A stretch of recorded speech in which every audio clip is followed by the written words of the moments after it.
Let's start with a brain exercise. I'm going to ask you to visualize 3 scenarios. The visualization part is very important, so please close your eyes, take a deep breath, and imagine you're late to catch a flight. You rush through the airport, you make it through security, you run to the gate, you make it down the jetway, you step on the plane just as they close the door behind you, and the pilot steps out of the cockpit to say hi. You get to your destination, you go to a local restaurant, and you have the best meal of your life.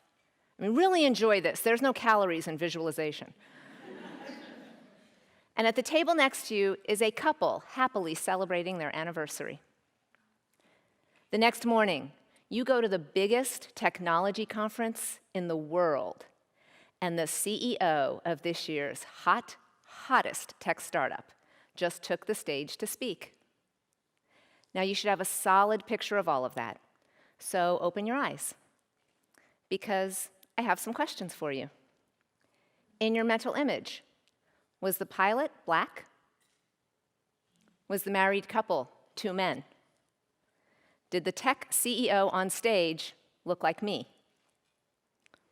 It's okay if one or all of your answers is no. Your brain creates images of what's familiar. It's less of a fan of what's not familiar. The things I mentioned are generally less familiar. The black pilot, the same-sex married couple, the female tech CEO. No matter how much you might love the idea of those things, when immediately confronted with them, the amygdala, that's the most ancient part of your brain, signals the hypothalamus to fire up the hypothalamic pituitary axis, which is where the brain and the endocrine system intersect. So at this point, your adrenal glands release cortisol into your bloodstream, which triggers your stress response. This is the physiology of stress, according to the Dartmouth Undergraduate Journal of Science, and it happens in a matter of milliseconds, long before you have the chance to consciously think, I'm so happy these 2 men have the freedom to marry who they love.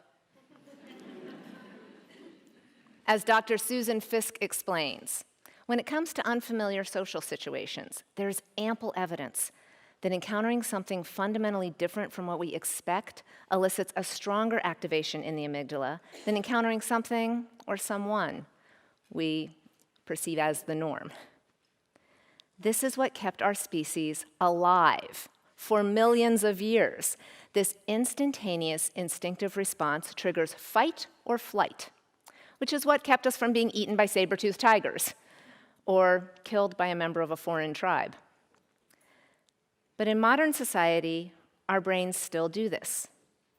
When we encounter the unexpected, our heart races slightly, our blood pressure goes up, we sweat a little, and for no discernible reason, we just feel stressed out